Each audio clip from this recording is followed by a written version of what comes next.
ನನ್ನ ಎಲ್ಲ ಸ್ನೇಹಿತರಿಗೂ ವಿದ್ಯಾ ಅಡುಗೆ ಚಾನಲ್ಗೆ ಸ್ವಾಗತ ಸುಸ್ವಾಗತ. ಇವತ್ತಿನ ರೆಸಿಪಿ ಏನಪ್ಪ ಅಂದರೆ ಮಟನ್ ಸಾಂಬಾರು ಅಥವಾ ನಾಟಿ ಸ್ಟೈಲ್ ಮಟನ್ ಸಾಂಬಾರನ್ನ ಯಾವ ರೀತಿ ಮಾಡೋದು ನೋಡೋಣ ಬನ್ನಿ.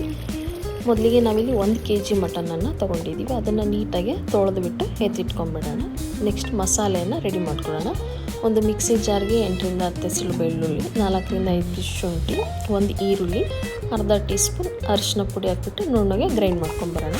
ಇದು ಗ್ರೈಂಡ್ ಆದ ನಂತರ 5ರಿಂದ 6 ಹಸಿಮೆಣಸಿನ್ಕಾಯಿ, 1 ಈರುಳ್ಳಿನ ಉದ್ದನಾಗೆ ಕಟ್ ಮಾಡಿ ಎತ್ತಿಟ್ಕೊಂಡಿದ್ದೀವಿ. ಈಗ ಒಂದು ಕುಕ್ಕರ್ಗೆ 4ರಿಂದ 5 ಸ್ಪೂನ್ ಎಣ್ಣೆನ ಹಾಕ್ಬಿಟ್ಟು ಬಿಸಿಯಾದ ನಂತರ ಹಸಿಮೆಣಸಿನಕಾಯಿ ಮತ್ತು ಈಗ 1 ಈರುಳ್ಳಿನ ಉದ್ದನ ಕಟ್ ಮಾಡಿರ್ತಕ್ಕಂಥ ಈರುಳ್ಳಿ ಹಾಕ್ಬಿಟ್ಟು ಫ್ರೈ ಮಾಡ್ಕೊಳ್ಳೋಣ.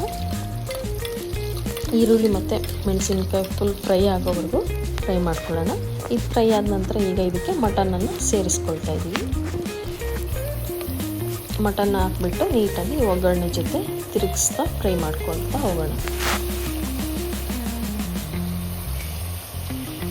ಮಟನ್ ಎಲ್ಲ ಸೇರಿಸಿದ್ದಾಯಿತು. ಈಗ ಈ ಒಗ್ಗರಣೆ ಜೊತೆ ಇದನ್ನು ಫ್ರೈ ಮಾಡ್ಕೊಳ್ತಾ ಹೋಗೋಣ. ಇದಕ್ಕೆ ಈಗ ರುಚಿಗೆ ತಕ್ಕಷ್ಟು ಉಪ್ಪನ್ನು ಹಾಕ್ಬಿಟ್ಟು ಮತ್ತು ತಿರುಗಿಸ್ಕೊಳ್ತಾ ಹೋಗೋಣ.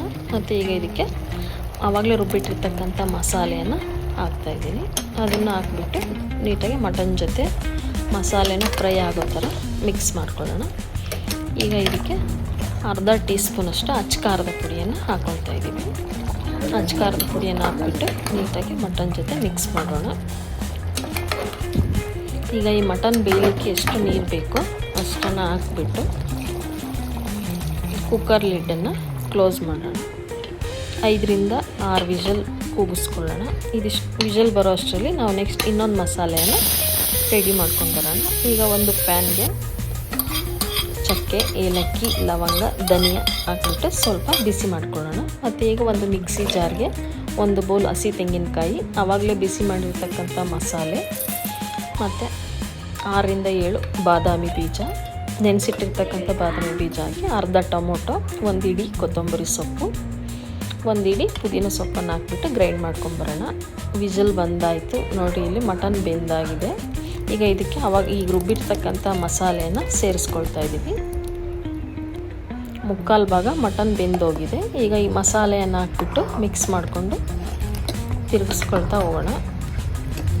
3/4 ಭಾಗ ಮಟನ್ ಬೆಂದಾಗಿದೆ. ಈಗ ಮತ್ತೆ ಇನ್ನೊಂದು ಸ್ವಲ್ಪ ಮಟನ್ ಬೇಯಲಿಕ್ಕೆ ಮತ್ತು ಮಸಾಲೆನೂ ಬೇಯಲಿಕ್ಕೆ ನೆಕ್ಸ್ಟ್ ಇನ್ನು 2 ವಿಷಲ್ ಕೂಗಿಸ್ಕೊಂಬರೋಣ. ವಿಷಲ್ ಬಂದಾಯಿತು. ಓಪನ್ ಮಾಡಿದ್ವಲ್ಲ, mutton sambar ready. Mutton full ಬೆಂದಾಗಿದೆ. ನಾಟಿ ಸ್ಟೈಲ್ ಮಟನ್ ಸಾಂಬಾರು ರೆಡಿ. ಈ ರೆಸಿಪಿ ಇಷ್ಟ ಆಗಿದ್ರೆ ಪ್ಲೀಸ್ ಒಂದು ಲೈಕ್ ಮಾಡಿ, ಶೇರ್ ಮಾಡಿ, ಕಮೆಂಟ್ ಮಾಡಿ.